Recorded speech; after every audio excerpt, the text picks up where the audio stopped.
কথায় আছে কারো পৌষ মাস কারো বা সর্বনাশ।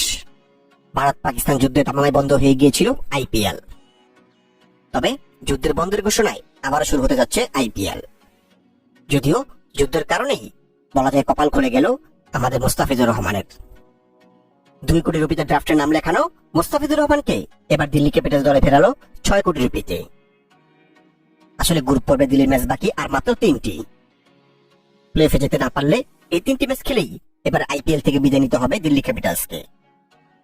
এখন প্রশ্ন হচ্ছে, এই মাত্র 3টি ম্যাচে খেলার জন্যই কি 6 কোটি রুপি দেওয়া হবে মুস্তাফিজুর রহমানকে?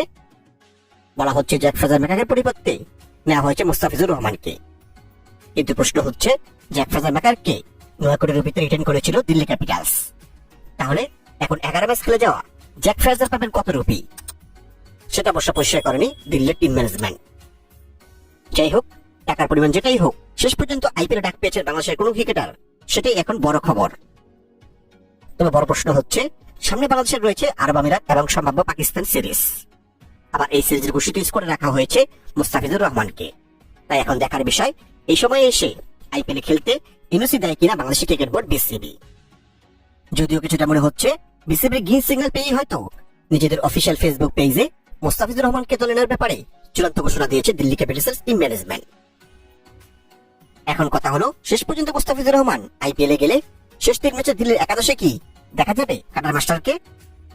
শুধুমাত্র সাইড বেঞ্চে বসিয়ে রাখার জন্য মনে হয় না এত টাকা দিয়ে মুস্তাফিজুর রহমানকে দলে ফিরিয়েছে Delhi Capitals.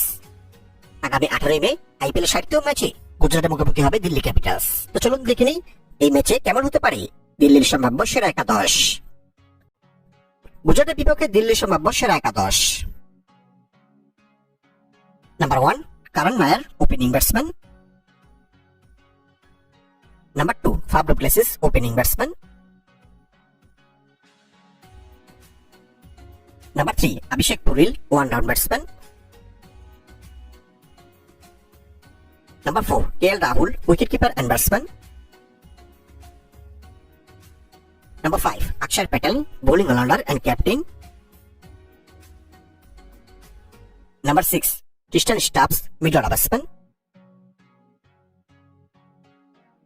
Number 7 Ashutosh Sharma, bowling allrounder. Number 8 Vipraj Nigam, bowling allrounder. Number 9 Mitchell Starc, fast bowler. Number 10 Kuldeep Yadav, spin bowler. Number 11 Mustafizur Rahman, fast bowler.